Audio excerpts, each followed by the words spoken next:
Okay, I want to start today with a bit of a showdown. A literary heavyweight fight, if you will. But it happened in a place you might not expect. A showdown. I'm intrigued.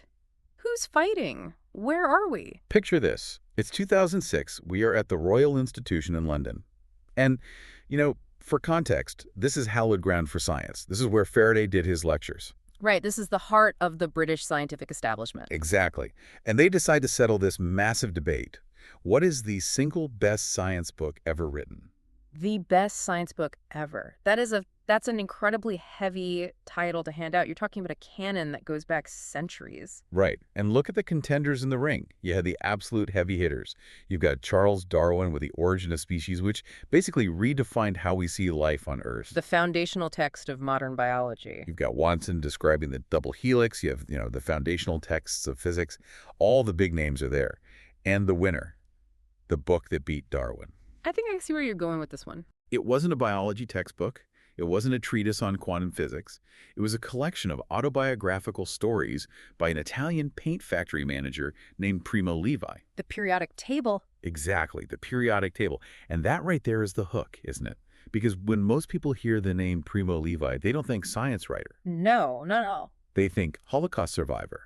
They think of the witness. And that is the tragedy and the triumph of Levi's life, all wrapped up in one single knot. He is, without a doubt, one of the most lucid, profound witnesses to the Holocaust.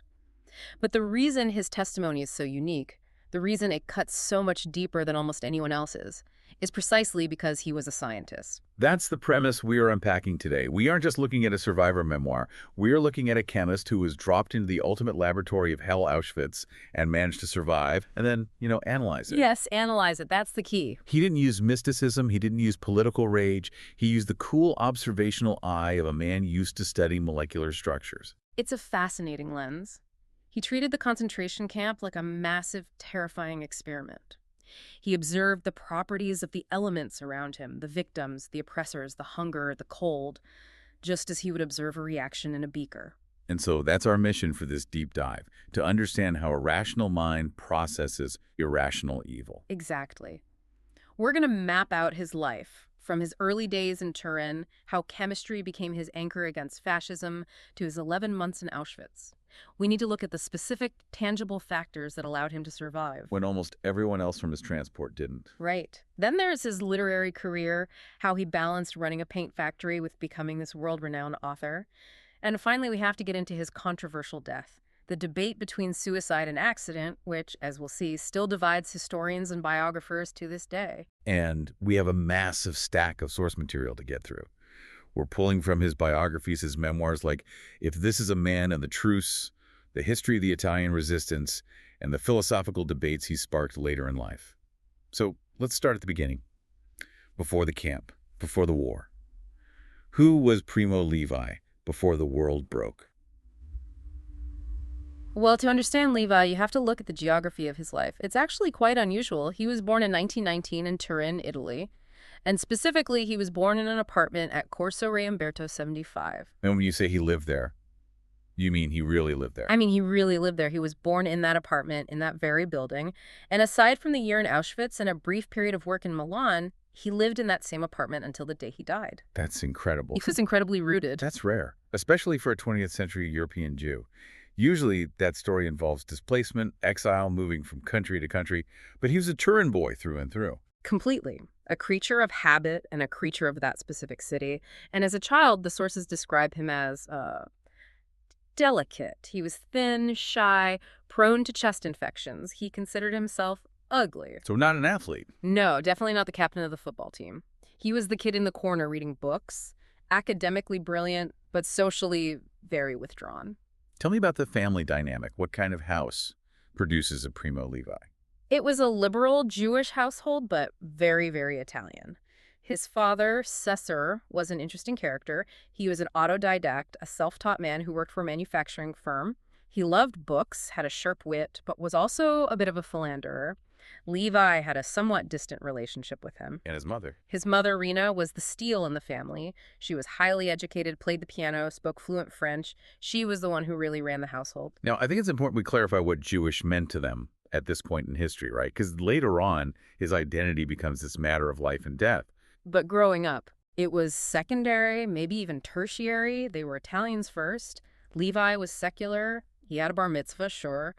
But he later admitted he just memorized the Hebrew phonetically without really knowing what it meant. It was just a ritual you did. Exactly. It was a cultural thing. He was just a smart, shy Italian kid. In fact, like all Italian schoolboys in the 1930s, he was part of the avanguardisti. A young fascist. The young fascists. It wasn't a choice. It was the law. You had to join. He wore the black shirt uniform. He even joined the ski division to avoid rifle drills because he hated the idea of marching. He wasn't political yet. He was just trying to get by, trying to blend in. But then in high school, he finds his thing, his anchor. He discovers his superpower, Yeah. chemistry. Chemistry. He reads a book by Sir William Bragg called Concerning the Nature of Things, and something just clicks in his brain. You have to imagine the environment he's living in. Fascism is all about rhetoric, emotion, the glory of Rome, the spirit of the nation. It's all words, and a lot of it is just, nonsense. It's fluid. It changes based on what the leader says today. It's not based in reality. Precisely. But chemistry. Chemistry is matter. He realizes that the world isn't just a messy, chaotic place of human emotions and fascist lies. It's made of atoms. It follows laws. If you mix an acid and a base, they react. They don't care if you're Jewish or Catholic or fascist. It's verifiable. That is the key word, verifiable. Levi found a moral anchor in the periodic table. While the radio was pumping out propaganda lies about national destiny, he was in the lab finding truth. He later wrote that the periodic table was his Bible. It was the one place where things made sense. But then the lie comes for him. The irrational world crashes into his rational one. 1938, the racial laws. The turning point. Up until 1938, Italy's fascism hadn't been explicitly anti-Semitic in the same way Germany's was. I mean, it wasn't good, but it wasn't genocidal. Jews held public office, right? They were generals, professors. Exactly. It was a very integrated community. Then Hitler's influence grows. Mussolini wants to align closer with Germany, and he issues the Manifesto of Race. And overnight, Levi's world just shrinks. Drastically. It was a civil death before the physical death came later. Jews lose their civil rights. Jewish books are banned. You can't publish in magazines. You can't own a radio in some cases. And critically for Levi, Jewish students are barred from entering university. But he was already in, wasn't he? There was a loophole. He had matriculated a year early because he was so bright. That loophole allowed him to stay and finish his degree, but it was a lonely existence. I can imagine. He's in the chemistry labs, but the atmosphere has changed. People are distant. Former friends literally cross the street to avoid him. He struggles to find a professor willing to be his thesis advisor because, well, he's Jewish. It's politically sensitive to help him now. But he does find one. A physics professor, actually. And he graduates. He graduates with full marks, summa cum laude.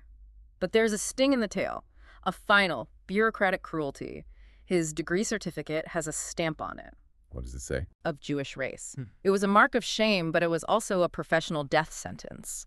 The laws meant he couldn't be hired by state institutions or major Aryan companies. So here's this brilliant young chemist, 1941, degree in hand, top of his class, and he is legally unemployable. So what does he do? He can't just sit at Corso Riumberto and wait for the world to end. He goes underground, professionally speaking, and this leads to one of the most ironic chapters of his life. He takes a clandestine job at an asbestos mine in San Vittore. A mine. Yeah, he has to work under a false name because he's not legally allowed to be there. A chemist in a mine. What was he doing exactly? They were trying to extract nickel from the mine, spoil the waste rock. It was a complex chemical puzzle. How do you get this tiny amount of valuable metal out of this mountain of trash? And Levi loved the challenge. It was pure problem solving. But here is the massive irony. Yeah. Later, he realizes why the mine wanted that nickel so badly. He did. Nickel is essential for making armor plating and armaments. So he was secretly, unknowingly, producing material to help the German war effort. Wow.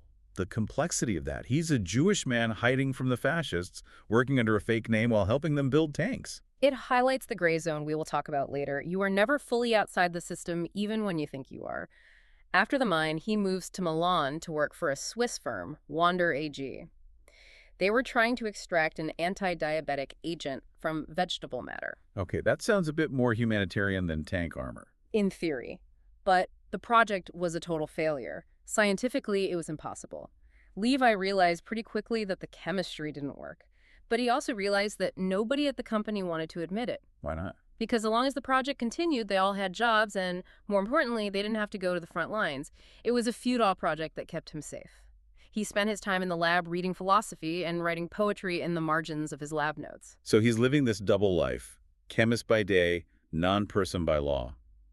But then, 1943 hits, Mussolini falls, the Germans invade northern Italy, and Levi decides he can't just hide in a lab anymore. This is the moment the delicate, shy intellectual decides to pick up a gun. He moves into the hills of the Aosta Valley with his mother and sister to hide. He meets up with other dissidents and joins a partisan group. The group was called Justice and Liberty. I have to pause here. Primo Levi, the guy who considered himself physically weak, the bookworm who skipped rifle drills to go skiing, is now a guerrilla fighter in the Alps. Fighter might be a generous term. Levi himself admitted later that they were the most disarmed partisans in Piedmont. They had no idea what they were doing. None. They were totally untrained. They were a ragtag group of intellectuals, students, and refugees. They had one pistol between them that didn't work properly. They were playing at soldiers, and the reality caught up with them very, very fast. It didn't last long. Not at all.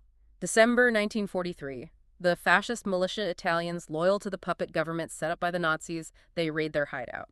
Levi is captured. And this brings us to a terrifying calculation, a moment of game theory where the stakes are his life. Walk us through the choice he had to make. This is a critical moment. He's being interrogated. He has two secrets. One, he is a partisan. Two, he is a Jew. The interrogator asks who he is. Levi processes the logic in a split second. If he confesses to being a partisan, that is a political crime. Partisans are being shot against the wall immediately as traitors. Okay, so confessing to being a partisan equals immediate execution. Right. But if he confesses to being a Jew, well, in Italy in late 1943, the final solution wasn't fully understood yet by the general population. The Italians knew Jews were being sent to internment camps, yes, like Fossili. Which was just a holding camp near Modena. Right. There were no gas chambers there. It was bad, but it wasn't Auschwitz. So in that moment, it seemed like the safer option. So he gambles. He says, I am a Jew. He chooses the identity he thought would save his life. He is sent to Fossili, and for a brief moment, he was right. Fossili wasn't terrible. They could receive mail, they had food, families were kept together. But he had made a miscalculation about the timeline. Because the Germans were taking over everything. Exactly. The Germans took direct control of the Italian camp system. And in February 1944, the order came down. The camp was to be emptied.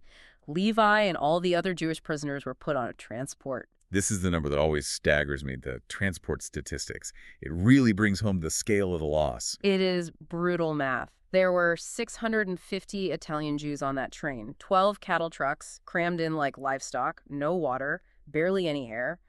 The journey took days. Unimaginable. When that train arrived at its destination, the SS did their selection on the platform. Old men, women, children, the sick sent to the gas chambers immediately. The fit men entered the camp. Of those 650 people who left Italy, only 20 would ever return. Primo Levi was one of the 20. And the destination, of course, was Auschwitz. But not the main camp, not Birkenau, which is what we usually think. No. Specifically, he was sent to Monowitz, also known as Auschwitz III or Buna Monowitz. We usually hear about Birkenau, the extermination center. What was Monowitz? Monowitz was a labor camp attached to a massive industrial complex, the Bunawerk. It was run by IG Farben, the German chemical giant. The same company that made Zyklon B. The very same. They were trying to produce synthetic rubber Buna because Germany was cut off from natural rubber supplies during the war. It was a chaotic, freezing, muddy construction site where slaves were literally worked to death. What was the life expectancy there? For a new entrant, 3 to 4 months. That was the calculation. You were a consumable resource, you were a unit of labor, and when you broke, they replaced you. Levi survived 11 months. Okay, this is the core of our deep dive. How? How did the delicate chemist beat those odds? The outline mentions specific factors, and I want to unpack them. It wasn't just luck, was it? Though I'm sure that was a huge part of it. Levi would be the first to tell you that luck was 90% of it. He was obsessed with this idea. If you got an infected blister, you died. If a guard didn't like your face, you died. If you were standing in the wrong line at the wrong time, you died.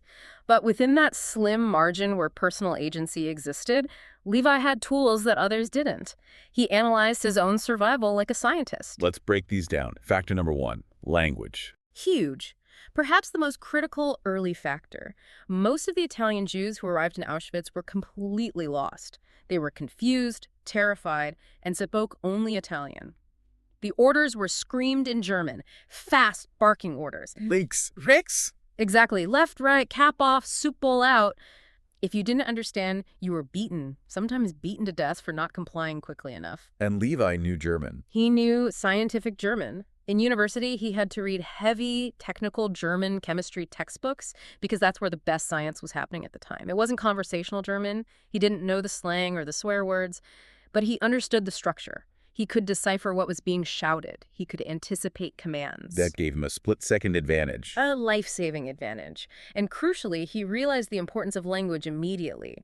He didn't just rely on what he knew. He found another prisoner, a criminal prisoner, not a Jew, and paid him a ration of bread to give him private German lessons. He traded food, which was the most valuable thing in the universe in that place, for information. Because he understood that information was survival. If you understand the rules of the game, you can navigate the maze. If you don't, you just hit a dead end, and that dead end is death. Okay, that makes sense. So factor number 2, the chemistry exam. This sounds like something out of a hallucination, a university exam in a death camp. It is one of the most surreal scenes in his memoir, If This Is a Man. IG Farben, for all its brutality, needed actual chemists for the Buna rubber production. They were running out of German experts due to the war. So in this twisted bureaucratic logic, they decided to screen the slave labor force for scientific talent. And Levi applies. He applies. He is marched into a clean, warm office to face a German engineer, a man named Dr. Panwitz. Paint the scene for us. The contrast must have been insane. Imagine it. Levi is starving. He's filthy, covered in lice, wearing striped rags. His head is shaved. He's standing in these awful wooden clogs. And across the desk is Dr. Panwitz. Clean suit, well-fed, manicured hands, probably smelling of soap. And Panwitz looks at Levi not as a human, but as a specimen. Levi described the look as being across the glass window of an aquarium. Just complete dehumanization. Total. And he has to take a test, a doctoral-level oral exam on organic chemistry. Panwitz asks him about polymerization, about specific reactions. Levi, despite the hunger fogging his brain, snaps into focus. The chemistry is still there. He answers the questions. He passes. And that changes everything for him. It takes a while to kick in, but eventually in November of 1944, just as the harsh Polish winter is setting in, he gets moved to the laboratory commando. This meant he worked indoors. That's the difference between life and death right there. I mean, that's everything. It is. The temperature outside was -10, -20 degrees Celsius. Working construction in that kills you in weeks. Our body just burns itself up trying to stay warm. Working in a heated lab allowed his body to conserve precious calories. Plus, the lab itself was a resource. An incredible resource. He could steal things. Like what? There's a famous chapter in the periodic table called cerium. He found these little rods of iron cerium, alloy ferrocerium. They're the things in cigarette lighters that make the spark. He stole them, smuggled them back to the barracks, ground them down into small flints, and traded them on the camp's black market for bread. He literally turned chemistry into calories. He turned matter into life. It's the ultimate proof of his worldview. His knowledge of the elements saved his life in the most direct way possible. So, language and chemistry, those are his skills. But then there's the third factor, and this one isn't about skill. It's about humanity. Lorenzo Peron. Lorenzo. In a place designed to strip everyone of their humanity, Lorenzo was a miracle. He wasn't a Jewish prisoner. He was an Italian civilian, a bricklayer from a town near Turin, who had been brought there as a forced laborer but had slightly better privileges. He lived in a different barracks, had better food. And he meets Levi. He hears Levi and his friend Alberto speaking Italian on a construction site. And for 6 months, every single day, Lorenzo brings Levi a hidden ration of soup and a slice of bread and a misplaced pot. And he didn't ask for anything in return. Nothing. In the camp economy, everything was a transaction. I give you a spoon, you give me your bread ration for tomorrow. I give you this shirt, you give me soup. Lorenzo refused to take anything. He risked his life every day smuggling that soup. He even offered to send a postcard to Levi's mother in Italy to let her know he was alive. Why did he do it? Levi thought about this for the rest of his life. He said that Lorenzo saved him not just because of the calories, though the extra soup probably kept him from starving, but because he reminded Levi that a world outside of the camp still existed. A world with normal human decency. Yes, that there were still people who were pure and whole and not corrupt. Levi wrote that thanks to Lorenzo, I managed not to forget that I myself was a man. He actually named his children after him later, right? He did. His daughter Lisa Lorenza and his son Renzo. It was a lifelong tribute to the man who kept his soul alive. Lorenzo, sadly, died shortly after the war, broken by alcoholism and the trauma of what he saw, but Levi carried his name forward. So we have language, chemistry, Lorenzo. And finally, the fourth factor, the final brutal stroke of luck, illness, which sounds completely counterintuitive. Usually if you got sick in Auschwitz, you went straight to the gas chamber. Correct. If you were useless, you were disposed of. But the timing here is everything. It is January 1945. The Russians are coming. You can hear the sound of their artillery getting closer and closer. And just then, Levi falls ill with scarlet fever. He is admitted to the KB, which was the camp infirmary. Now, normally, the Nazis would have killed all the sick before fleeing, but everything was in chaos. The SS decided to evacuate the camp. They rounded up all the healthy prisoners, about 60,000 of them, and forced them on a death march towards Germany in the middle of a blizzard. And Levi. He was too sick to walk, so he was left behind in the infirmary with a few other sick men, expecting the SS to come back at any moment and shoot them all.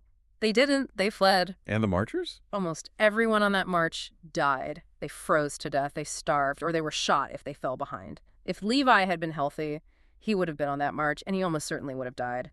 His illness saved his life. He watched through the infirmary window as his friends marched away into the snow to their deaths. So the Red Army arrives January 27th, 1945.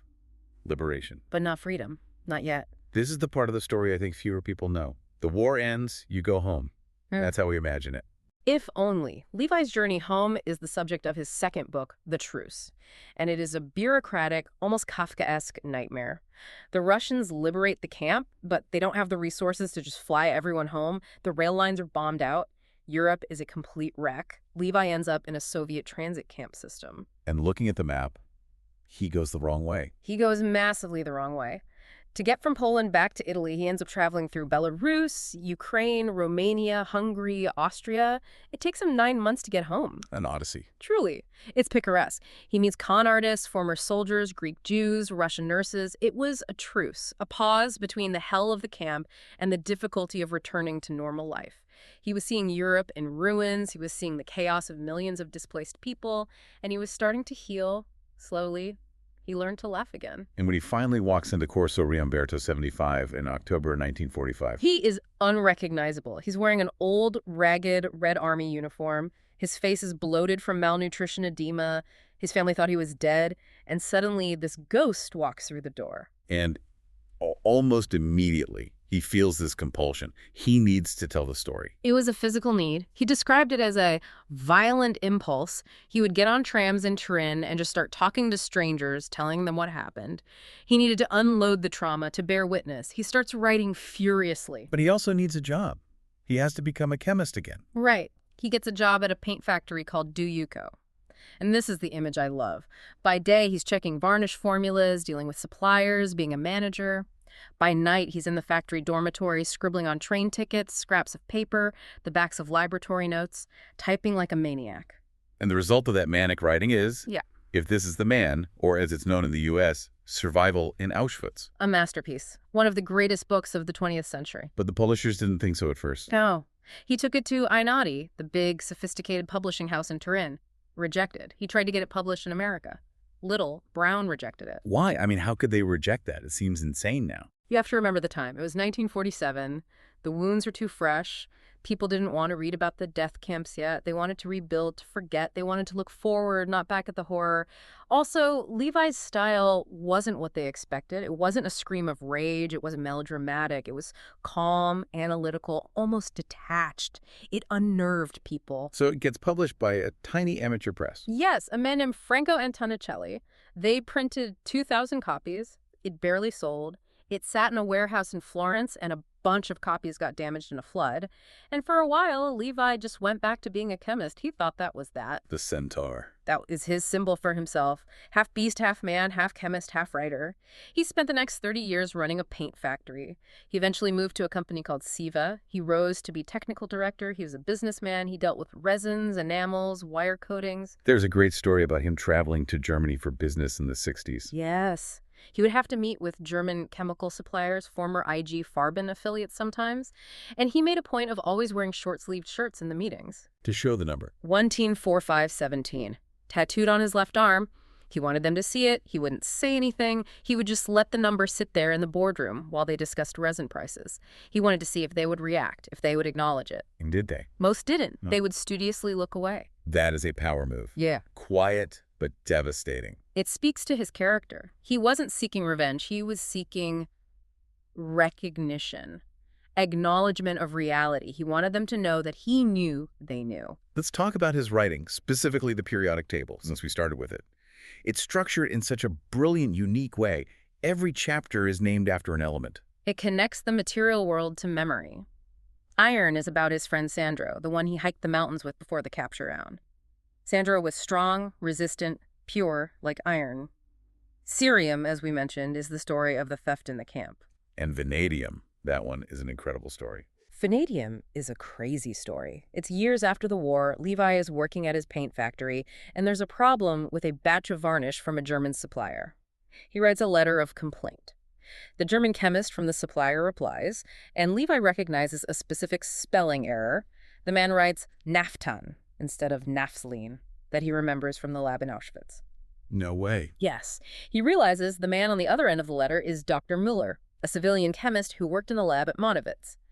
The element, vanadium, becomes the detective key that unlocks the past. So what does he do? They start a correspondence. Levi confronts him. Were you the Dr. Müller from the Buna lab? Müller admits it. He tries to apologize, but it's clumsy. He claims he tried to help, that he was just a cog in the machine. Levi is conflicted. He wants to forgive, but can't fully absolve him. They plan to meet in person, but before they can, Müller dies. It's a ghost story told through chemistry. And then there is the wrench, La Chiave Estella. This one surprised me. It's not about the Holocaust at all. It's a celebration. It's his love letter to work. It's about a rigger named Fasson who travels the world building cranes and suspension bridges. Levi believed that loving your work represents the best, most concrete approximation of happiness on earth. That's a profound statement coming from a guy who is a slave laborer. Exactly. Slave labor is the absolute opposite of meaningful work. It is work designed to destroy you. It is digging holes and then filling them back up again. But good work-solving problems, making things that stand up, being competent, that restores human dignity. Levi was a chemist. He loved getting the formula right. He honored the competence of the maker. Okay, we have to move to his darkest and perhaps his most important philosophical contribution, The Drowned and the Saved. His final collection of essays, written in 1986, just a year before he died. This is where he takes the gloves off. It's much less narrative, much more analytical. He analyzes the memory of the offense, and he introduces the concept of the gray zone. What is the gray zone? This is a huge idea, and you really have to get your head around it to understand Levi. We tend to think of the Holocaust in black and white. Evil Nazis, innocent victims, Levi said. Yes, that is true on a macro level. The Nazis were the aggressors. But inside the camp, inside the lager, the line blurred. To survive, prisoners were often forced to compromise. You know, things like the capos. Exactly. The Kapos prisoners who were put in charge of other prisoners, often brutally, and the Sonderkommandos, the Jewish prisoners, who were forced to work the gas chambers and crematoria. Levi argues that the system was diabolical because it was designed to implicate the victims in their own destruction. It offered tiny privileges, an extra bowl of soup, a better pair of boots, in exchange for betraying or policing your fellow man. And he refuses to judge them. He refuses to judge them from the outside. He says we, in our comfortable living rooms, have no right to judge the morality of a man who has been driven insane by hunger and fear. He says if you haven't faced that choice, be silent. But he also refuses to call them innocent. They're in the gray zone. It's a muddled, tragic space where morality collapses under pressure. He also had very strong views on the difference between the Soviet Gulag and the Nazi lager, the concentration camps. Oh, very firm on this. In the 80s, during the Cold War, some historians were trying to say, well, Stalin had camps too, so Hitler wasn't that unique. Levi said, no, stop. The Gulag was a slave labor system. It was brutal, millions died, but the purpose was labor. The Nazi lager was a death machine. Its purpose was extermination. Its purpose was biological annihilation. The death rate in the Gulag was around 30%. In Auschwitz, for Jews, it was 90 to 98%. The industrialization of it, using human ash to pave roads. He said that was singular in human history. He was terrified of revisionism, of people softening the edges of what happened. It's interesting, given all this, he never hated the Germans as a collective people. He was very precise about this. He said hating a whole people is what the Nazis did. If he hated all Germans, he would be using their logic, their racism. But, and this is a crucial distinction, he did not forgive. He didn't forgive the culprits. He didn't forgive the culprits. And maybe more importantly, he didn't forgive the willful ignorance. He was furious with the Germans who said, "We didn't know," he said. "You knew enough. You saw the trains leave. You saw the smoke from the factories. You smelled it. You chose not to look. That silence was their crime." This brings us to the end of his life, and to the mystery. April 11th, 1987. Levi is 67 years old. He's a celebrated author, a global figure. And on that morning, the concierge of his apartment building at Corso Umberto finds him at the bottom of the stairwell. He had fallen from the third-floor landing of the apartment he was born in. The coroner ruled it a suicide. Yes. And for many, this became the defining, tragic end to his story. Elie Wiesel famously said, "Primo Levi died at Auschwitz 40 years later." The idea being that the trauma finally caught up with him. Right. That the poison of the camp had a delayed fuse, and there was evidence for it. He was suffering from depression, his elderly mother was dying of cancer, he couldn't bear to watch her suffer, and he was terrified of losing his own mind, his memory. It fit the narrative of the tragic survivor. But not everyone agrees. Not by a long shot. No, this is where it gets incredibly complicated. Many of his close friends and experts, like the Oxford sociologist Diego Gambetta, argue it was an accident. What's the evidence for an accident? Well, first, there was no note. Levi was a writer. He explained everything. He was a man of meticulous detail. To leave no words, that is strange. Second, he had plans for the future. He had appointments booked, books he was working on. He had just bought new shoes that day. And his health. He had been complaining of dizziness from a recent prostate surgery. The theory is that the stairwell railing in his building was famously low. Gambetta suggests he might have felt faint, leaned over the railing to call out to the concierge below, which he often did, and simply lost his balance. So why does it matter? Why do people fight over this so passionately? Because if it's suicide, it feels like a defeat. It feels like the Nazis won in the end. Like the poison they injected into his soul in 1944 finally killed him in 1987. It makes his message of rational survival seem undermined. But if it's an accident, he remains the rational man who defied them to the very end. He's a man with a medical condition who fell. I suppose we'll never know for sure. We won't. And perhaps we shouldn't let the mystery of the death overshadow the clarity of the life's work. Whether he jumped or fell, he had already won by writing the books. His legacy is massive. He's more than just a writer. Martin Amis called him the visionary of the Holocaust. But I think his legacy is more specific. He taught us to look at horror without blinking. And he refused false consolation. He was an atheist before, during, and after the camp. He didn't find God there. He didn't find a happy ending. He found truth in all its terrible detail. And he asks us to look at ourselves. That feels like the real takeaway. That's the provocative thought to leave with, isn't it? Levi's work wasn't just about 1944, it's about now. He warns us that the gray zone is always waiting for us. Every time we make a small compromise with power, every time we look away from injustice because it's inconvenient, every time we choose comfort over doing the right thing, we are stepping into that zone. There's a line from that TV show Black Earth Rising regarding a character dealing with intense trauma. They say something like, "If I choose to attempt suicide, I'll take a leaf out of Mr. Levi's book." It just shows how deeply his end has permeated the culture, for better or for worse. It does. It's become a sort of grim shorthand. But I prefer to remember him as the voice of memory, the chemist who turned matter into words and words into a shield against oblivion. He made sure we couldn't say we didn't know. That is Primo Levi, the chemist in hell. Thanks for diving in with us. Thank